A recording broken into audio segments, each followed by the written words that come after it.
GT நம்பி ஒருத்தன் வந்து இந்த வீடியோ பார்த்துருக்கான், அவனுக்கு ஒரு கன்க்ளூஷன் சொல்லணும். என்ன சொல்லுவேன்? Let's go. Wait. I gotta start the song over.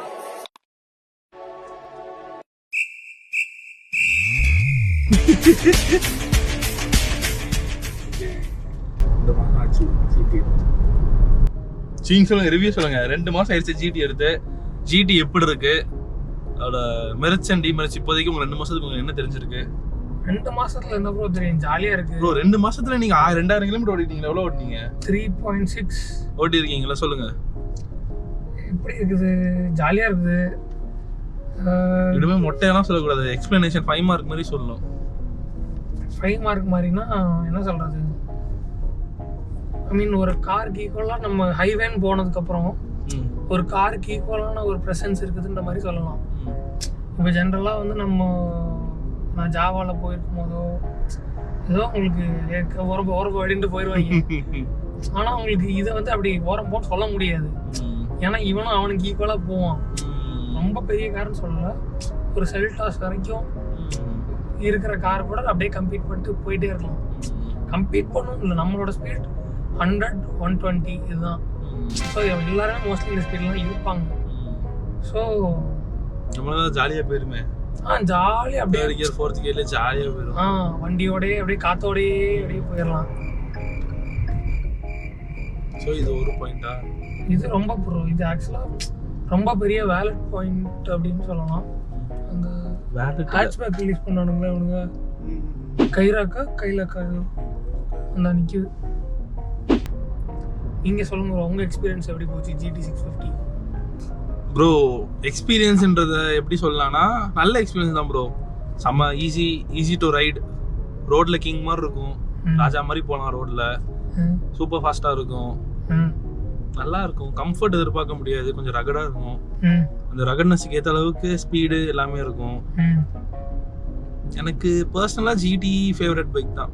என்னோட ஃபர்ஸ்ட் பைக் அதுதான். ஸோ அது உங்களோட favourite? Yes all time GT தான். GT தவிர நிறைய பைக் ஓட்டினேன்னா இந்த பைக்கும் எனக்கு அவ்வளோ விசேஷமாக படலை. GT பிடிச்சி போச்சு. சரி, நீங்கள் வண்டி எடுத்து எவ்வளோ வருஷம் ஆகுது ப்ரோ? 21ல் எடுத்தேன் ப்ரோ நான். சரி, 4 இயர்ஸ் ஆச்சா? இல்லை 21 இல்லை 22ல் எடுத்தேன். 3-4 இயர்ஸ் ஆயிருக்கும். 3-4 இயர்ஸ் ஆச்சு. ஆமாம். இந்த 4 இயர்ஸில் என்ன எக்ஸ்பீரியன்ஸ் பண்ணீங்க GT வச்சு? ஓட்டினேன். பக்கத்துல அந்த அறுவாளையரா இவனை நான் வெட்டாம விட மாட்டேன்.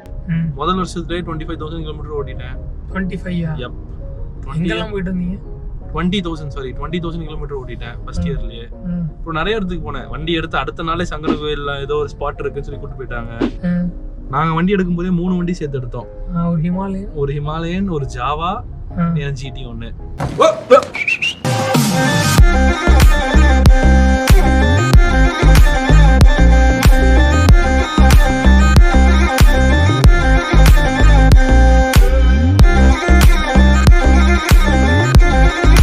அவன சொல்லி நிறுத்துக்கலடா. அடுத்த நாள் ஃபார் ரெஜிஸ்ட்ரேஷன் வச்சே போயாச்சு சங்கர கோயில் ஸ்பாட்டு. அப்புறம் வரிசையா ட்ரிப் போயிட்டே இருந்தோம். பெங்களூருக்கு ஒரு 2 வாட்டி போயிட்டு வந்தேன். பாண்டிச்சேரி போனேன், சென்னை போனேன், ஊட்டி போனேன், கொடைக்கானல் போனேன். இதெல்லாம் ஒரு வருஷத்துலயே பைக் வாங்கின அந்த ஒரு வருஷத்துலயே மொத்தமா போய் ஆண்டு அனுப்பிச்சாச்சு. இப்போ அந்த போஸ்ட் அந்த வாங்கின புதுசை விட்டுட்டு இப்போ மெயின்டெனன்ஸ்க்கு வந்தோம்னு வச்சுக்கோங்களேன். சூப்பர் ஆக்சுவலா 2 டயரு 18,000. என்ன டயர் வாங்குனீங்க? இன்னும் மாத்தல சொல்றேன்.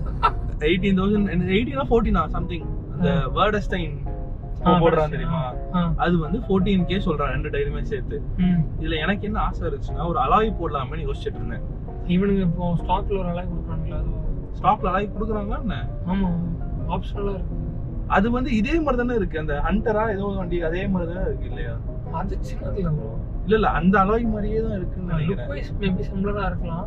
ஆனா இந்த வண்டிக்கு அலாய் உண்டு. இன்னொருத்தன் உண்டு ப்ரோ. இன்னொருத்தன் யார் தெரியுமா? ஒருத்தன் யூடியூபர், ஒருத்தன் ஆஃப் ரோடர் மாதிரி GT வச்சிருப்பான். பேர் மறந்து போச்சு. கார்த்தி கஸ்டம்ஸ். சரி, சூப்பரா அவன் GT பார்க்கவே செக்ஸியா இருக்கும். அந்த அலாய் சூப்பரா இருக்கும். எனக்கு அந்த அலாய் போடணும்னு ஆசை.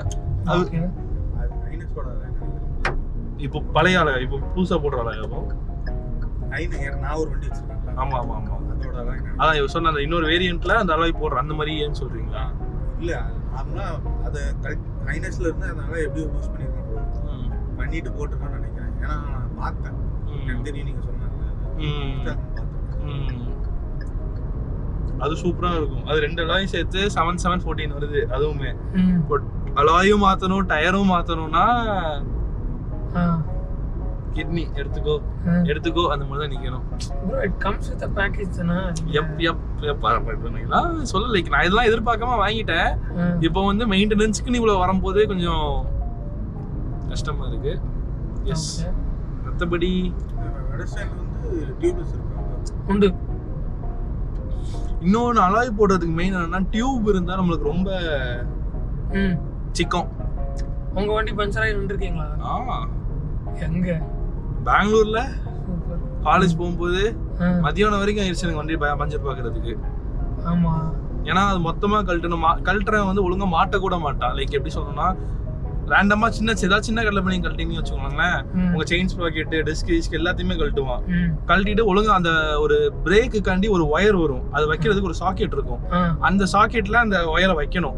அந்த ஒயரை அங்க வைக்காட்டி அதை அப்படியே டயர்ல அடிச்சு அந்த எனக்கு அந்த அப்படியே வைக்காம விட்டுட்டான். அந்த ஒயர் அப்படியே தேஞ்சிருச்சு, பிரேக்கே பிடிக்கிறதுக்கு இருக்கு. நான் வந்து சர்வீஸ்ல இந்த ஒயர் மாத்தான்னு கேட்டா ஒயர் ஸ்டாக் இல்ல, 2 months ஆகும். 2 மாசம் வண்டி பிரேக் எல்லாம் ஓட்டிட்டு இருந்தேன். சேடு. ஸோ இந்த மாதிரி நிறைய பிரச்சனை ஒரு டியூப்லெஸ் இல்லாம இருக்கிறதுனால ஸோ அலாய் போட்டு டியூப் ஆக்குறதே நல்ல ஒரு ஆப்ஷன். எனக்குலாம் லாஸ்ட் வீக் ஒன்று ஃபேஸ் பண்ணேன். அது ஆக்சுவலாக கம்மி பெட்ரோல் இருந்ததுனாலயா என்னன்னு எனக்கு தெரியல, இல்லை கோல்ட் ஸ்டார்ட்னாலயான்னு தெரியல. அடைச்சிக்கிச்சா? அந்த மாதிரி தான். பெங்களூர்ல ஒரு டெம்பரேச்சர் ஒரு 14-15 இருந்துச்சு. என்ன ஆச்சு, நான் இத்தனைக்கும் ஆஃப்டர்நூன்ல வெளியே போயிட்டு வந்து வண்டி விட்டுருக்கிறேன். ஈவினிங் வண்டி எடுக்கிறேன், வண்டி ஸ்டார்ட் ஆகுது, நியூட்ரல்ல இருக்குது. ஃபர்ஸ்ட் கியர் போட்டு நான் வந்து வண்டியை மூவ் பண்ண வண்டி ஆஃப் ஆகிடுது. ஆஃப் ஆகிடுது. ஸோ இது என்ன பண்ணுறான்னு தெரியாமல் அப்புறம் ஃபைனலாக அந்த ஆர்பிஎம் ரைஸ் பண்ணியே வண்டியை கியர் பண்ணி அப்படியே அதை மூவ் பண்ணி கொண்டு போனேன். பெட்ரோல் போட்டேன் உடனே. அது பெட்ரோல்னாலயா இல்லை என்னன்னு எனக்கு தெரியல. இதில் நான் இதே சிமிலர் இஷ்யூஸ் நான் எப்போ ஃபேஸ் பண்ணேன்னா ரிசர்வ் விழுந்துருது வண்டி. ரிசர்வ் விழுந்ததுக்கு அப்புறம் நம்ம ஓட்டிட்டே இருந்தோம்னு வச்சுக்கோங்களேன், செகண்ட் கியர் ஃபர்ஸ்ட் கியர்ல போட்டு நீங்க ஃபுல் ஆர்பிஎம்ல போகணும்னு வச்சீங்கன்னா வண்டி ஒரு மாதிரி அடைக்கும். ரிசர்வ் உண்டு அந்த வண்டியில? லைட் எரியுமா? லைட் எரியாது, அப்புறம் பிளிங்க் ஆகும். அதுதான் ரிசர்வ். நம்மளுக்கு கடைசி 50 கிலோமீட்டர்ஸ் அது. ஓகே. அது பிளிங்க் ஆச்சுன்னா ரிசர்வ் இருந்துச்சு கடைசி 50 கிலோமீட்டர்ஸ் அது. ஓகே. அப்படி நம்ம வச்சு நம்ம ஃபர்ஸ்ட் கியர்ல போட்டு இழுத்தீங்கன்னு வச்சுக்கோங்களேன், ரொம்ப ஒரு மாதிரி இன்ஜெக்டர் கொஞ்சம் அடி வாங்கும், அடைக்கும், ஆஃப்லாம் ஆகும். நான் அந்த மாதிரி கொஞ்சம் அபியூஸ் பண்ணிருக்கேன் வண்டியை, எக்ஸ்பீரியன்ஸ்ல சொல்றேன்.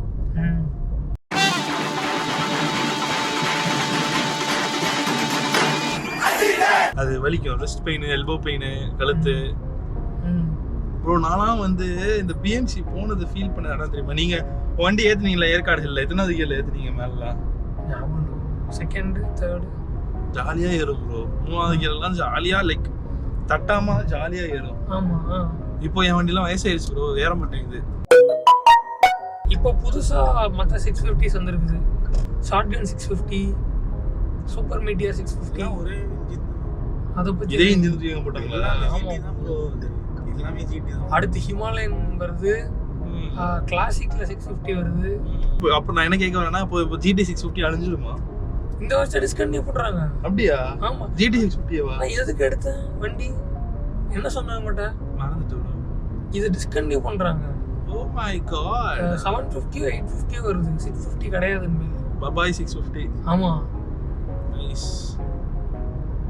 டைட்டில் தான் பை பை 650. பாக்குறவன் பையன்டா நல்லதாவே ஒரு டைட்டில் வைக்க மாட்டேன். Represent bye bye 650.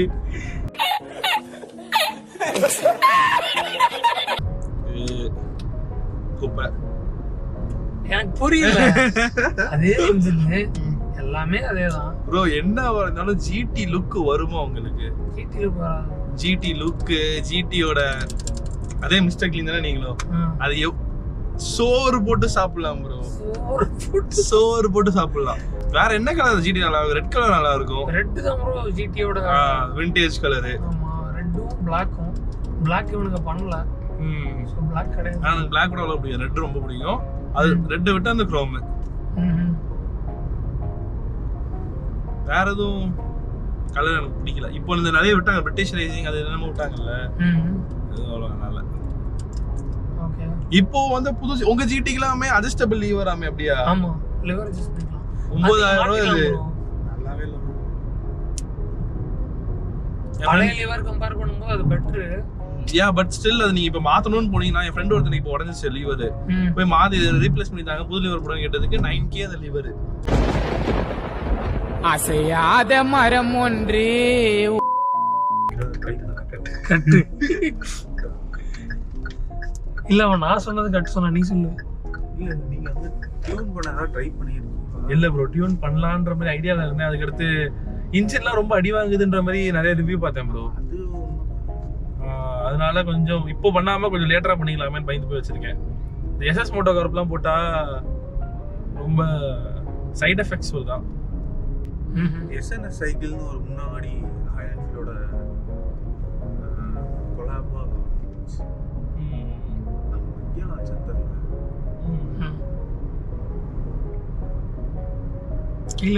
சொல்றேன் அது தெரியுமா அப்படின்னு நான் அது பாட்காஸ்ட்காக பேசுறேன். உங்களுக்கு எதுவும் ஐடியா இருக்கா அதை பத்தி, டியூனிங் அதை பத்தி? இல்லை ப்ரோ, நான் ஒரு 2-3 இடத்துல பார்த்தேன். ஒருத்தன் வந்து அவன் பேர் வந்து என்ஃபீல்டு மேனியாக்கோ ஏதோ ஒன்று, யூடியூப்ல அவன் போட்டிருக்கிறதே மொத்தம் 5 வீடியோ ஏதோ தான். ரொம்ப சூப்பராக பேசியிருந்தான். அந்த பையனே வீட்டில் உட்காந்து எல்லாமே பண்ணியிருக்கான். அவன் வந்து கடைக்கு கொண்டு போய் டியூன் பண்ணுறான்ற மாதிரிலாம் எதுவும் பண்ணல. அவன் வந்து டியூன் பண்ணியிருக்கிறான், ரெட் ரூஸ்டர் போட்டிருந்தான், அப்புறம் அதை கழட்டிட்டு வேற ஏதோ ஒன்று போட்டிருக்கிறான். இப்போ இது எல்லாம் அவனே பண்ணியிருக்கான், வேற எங்கேயும் பண்ணல. ஸோ அவன் பண்ணிட்டு அவன் வந்து இப்போ டியூன் பண்ணுறான். என்ன சொல்லுவான், வண்டியில் பாப்ஸ் அண்ட் பேங்க்ஸ் வரும் சொல்லுவான்ல, என் வண்டியில் நினச்சா அதை கொண்டு வர வைக்க முடியும், ஆனால் எனக்கு அது வேண்டாம், ஆனால் அதான் அவன் அதை வேணாம் அப்படியே விட்டுருக்கான். ஸோ இந்த மாதிரியும் சில பேர் இருக்கிறாங்க அப்படின்னு சொல்லிட்டு. What do you think about Red Rooster? Red Rooster GT வாங்கினா அது மஸ்ட்ல வரும். அதை விட்டு இப்போ நிறைய வந்துருச்சுன்னு கேள்விப்பட்டேன். என்னன்னா ஆமாம் ப்ரோ, மோட்டோ டார்க்கா? ஆமாம், அது கேரளா பாய்ஸ் நிறைய போட்டு சுற்றுறாங்க. மோஸ்ட்லி நான் பார்த்ததெல்லாம் கேரளா பாய்ஸ் தான் அதை போட்டு சுற்றுறாங்க. நம்ம ஊரில் நிறைய ரெட் ரூஸ்டர் தான். ஜிடிலே ஒரு லிமிடெட் எடிஷன் வந்துச்சு, நீங்க பாத்தீங்களா? ஆமா, அதுதான் 200 பைக்ஸ் ஏதோ தான். கருப்பு கலர் குரோமே மிஸ்டர் கிளீன் பிளாக், ஒரு பிளாக்ல செம்மையா இருந்துச்சு அந்த வண்டி. லோகோ முதற்கொண்டுமே செக்ஸியா இருந்துச்சு. யார்கிட்ட இருக்குன்னு தெரியல. அந்த வண்டி நான் சில யூடியூபர்ஸ்ட பார்த்தேன், வெளியில எங்கேயும் பார்க்கல. ஸோ ரெட் ரோஸ்டர் தானே உங்களுக்கு? அதான் போடலாம்னு வச்சிருக்கிறேன். செகண்ட் சர்வீஸ் விடும்போது அப்படியே ஏர் ஃபில்டர் போட்டுட்டு அப்படியே எக்ஸாஸ்ட் போடலான்னு ஒரு ஐடியா. செகண்ட் சர்வீஸ் எப்போ, எத்தனை கிலோமீட்டர் உங்களுக்கு? 5 or 6 5 தான் நினைக்கிறேன். இன்னும் 2 மாசத்துல ஓடிடும். 5, அதுக்கடுத்து 13, 12, 15. அதில் ஒரு 6000 கான்ஸ் பண்ணலாம், இல்லை 10,000 கான்ஸ் பண்ணலாம். ஓகே தான். செகண்ட் சர்வீஸ்ன்றதுனால 6ல விடலான்னு வச்சிருக்கேன். செலவு பார்க்கணும். சரி, நீங்க மக்களுக்கு என்ன சொல்லுவீங்க? மக்களுக்கா? ஆமாம், GT 650 பற்றி. GT 650 நான் சொன்னால் கிரிஞ்சா இருக்குங்க ப்ரோ. அது பண்ணுவோம், அது தேவையானது. சொல்லுங்க. GT 650 கண்டிப்பாக எடுக்கணும்னு நான் சொல்லுவேன். ஐ மீன் என்ன சொல்கிறது, இப்போ எப்படி வந்து கார்னு எடுத்துக்கிட்டா ஃபார்ச்சுனர் தான் வெயிட்டுக்கு அப்படின்னு இருக்குதோ, அதே மாதிரி ஒரு வீட்டுக்கு ஒரு GT. நீங்கள் வந்து டியோ ஓட்டுங்க, இல்லை வந்து பிளாஸ்டிக்ஸ் மாதிரி ஏதாச்சும் யாரை டார்கெட் பண்ணுறீங்க புரியுது, ஓட்டுங்க. That is cool. பட் வீட்டில் கல்ட்டாக நிப்பாட்டி வைக்கிறதுக்குன்னு இல்லை, அதை நல்லா எக்ஸ்பீரியன்ஸ் பண்ணிவிட்டு அதை கடைசியில் வீட்லேயும் நிப்பாட்டி கொண்டு போய் வைக்கும் போது அது கொஞ்சம் கரெக்டாக இருக்கும்னு எனக்கு பர்சனலாக ஃபீல் ஆச்சு. ஸோ நீங்கள் இப்போ நம்ம பிளாஸ்டிக்ஸ்ன்னு சொல்லலாம், உங்கள்கிட்ட இன்னும் நான் கேட்க போகிறேன். What do you think about plastics versus Aari? Bro Aari வேணாம், ஜிடினே வச்சுப்போம். ஃபீல் கொடுக்க மாட்டேங்குதுன்னா நான் அதை எப்படி சொல்லுவேன்னா ப்ரோ அதில் ஃபீலே கிடையாது ப்ரோ. இல்லை ப்ரோ, டக்குன்னு அவங்களை அஃபெண்ட் பண்ணக்கூடாது ப்ரோ. ஆனால் அதான உண்மை. உண்மை தான், நான் அப்படி சொல்ல முடியாதுல்ல. நம்ம இன்னைக்கு ஏற்காடு போனோம், பிளாஸ்டிக் பாய்ஸ் என்ன பண்ணானுங்க, உள்ளுக்குள்ள வந்து ஓகே ஓகே புரியுது. நல்லா நல்லா பேசுறீங்க ப்ரோ. உங்களுக்கு இப்போலாம் நல்லா பேச வந்துருச்சு. அப்பட்டமா ரிவீல் பண்ணாம அப்படியே அம்மா. நீங்க சொல்லுங்க ப்ரோ, யாரு GT எடுக்கலாம்? 650cc. நீங்க சொல்றது கரெக்ட் தான். லைக் ரொம்ப லாங் டர்மா வச்சுக்கணும்னு ஆசைப்படுறவங்க, ஒரு RE கிரேஸ் இருக்கிறவங்க, கஃபே ரேசர்,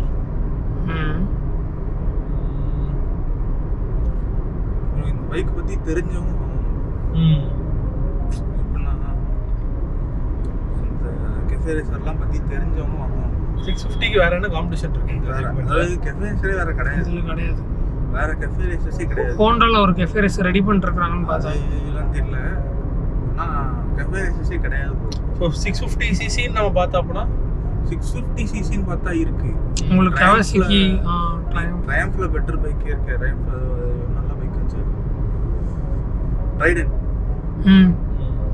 660 தான அது. ஆமா. கவாசாகில இருக்கு. கவாசாகில இதே மாதிரி இதே இன்ஜின் டார்க்கியான இன்ஜினே இருக்கு. 650cc அது நேம் தெரியல இருக்கு. ஆனா என்ன சொல்றது, பட்ஜெட்ல ஒரு நல்ல பைக். இந்த கலரே நிறைய பேர் அட்ராக்ட் பண்ணிடுச்சுல. மிஸ்டர் க்ளீன் வேற யார்ட்டையுமே கிடையாது. குரோம் கலர் இருக்கான இவன் டைம்ல ட்ரக்ஸ்டன் இருந்துச்சு. அது பார்த்தா ட்ரக்ஸ்டன் வந்து அது வந்து 1200 நினைக்கிறேன். ஜாவால் இருக்கிற பாபர் இந்த கலர் இப்போ ரிக்ரியேட் பண்ணியிருந்தான். இதே மாதிரி க்ளீன் விட்டு பண்ணியிருந்தான். பட் அது இந்த லுக்லாம் இருக்குது. இந்த குரோம் வச்சு வேணும்னா ட்ரக்ஸ்டன் தான் போகணும். இப்போ அது கிடையாது. மார்க்கெட்லேயே கிடையாது. ட்ரக்ஸ்டனே கிடையாது. அப்புறம் வாங்கணும்னா இப்போ வாங்கணும்னா அது நல்ல பைக். டிஸ்கண்டினியூவர் ஆக போகுது. ஆனால் நீங்கள் பவர்லாம் ட்ரைடன்ட் அளவுக்கு தான் இருக்காது. அதான் ப்ரோ, அது இது வந்து ஒரு ஸ்போர்ட்டுன்னு சொல்ல முடியாது. பட் ஆனால் ஸ்போர்ட் மாதிரி தான். அதுக்குன்னு ஒரு கேரக்டரிஸ்டிக்ஸ் இருக்கு. இப்போ GT போயிடுச்சுன்னா GT பிளேஸ் யார் ரீப்ளேஸ் பண்ணுவா? கிடையாது. வேற வண்டி கிடையாது ப்ரோ. இப்போ போலோ போனதுக்கப்புறம் ப்ரோ உங்களுக்கு GTயே ஃபேஸ் லிஃப்ட் வரும் ப்ரோ. 750 வரும். ப்ரைஸ் ஒரு 50,000 இல்லை ஒரு 80,000 ஹைக் பண்ணி வைப்பாங்க. பட் ஆனால் 650 அந்த 535 போன மாதிரி போயிடும் அது. ஆமாம் தெரியல அந்த இன்ஜின் எப்படி இருக்குன்னு தெரியல. 750 சரி பழைய கிளாசிக் போச்சு. ஹிமாலயன் வந்துச்சுல்ல. புது பழைய ஹிமாலயன் போச்சு, புது ஹிமாலயன் வந்துச்சு. உங்களுக்கு எப்படி சொல்கிறது, எப்படி உனக்கு பவர்னாலுமே உனக்கு அந்த ரா பவர் ஃபீல் வரல. இல்லை நீ ஓட்டி பார்த்தியா? ஆமாம் புது ஹிமாலயன் ஓட்டியிருக்கேன். அந்த ஒரு ரானஸ் வந்து கம்மியாயிடுச்சு. ஒரு மாதிரி ஒரு டியூக்கிஷ் ஃபீலிங் வருது. ஸோ உனக்கு என்ன ஃபீல் ஆச்சு? அதான் ஃபீல் ஆச்சா? ஆனால் அதுதான் பெட்டர்மெண்ட். ஃபியூச்சர் நோக்கி போனால் அப்படி தான் போக முடியும். பட் ஆனால் அந்த பழைய ஃபீலுங்கிறது ஒரு தனி பழைய நல்ல வண்டியே போயிட்டு குறைஞ்சிட்டு வருதுல்ல. அந்த இதில் பார்க்கும்போது 650யும் அதே மாதிரி தான்.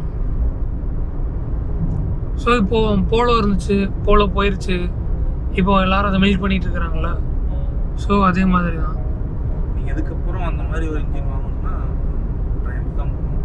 ட்ரையம்ஃப்லேயும் 650 கிடையாது, 1200 தான் போகணும். அதான் GT சாக போகுது. ஓகே.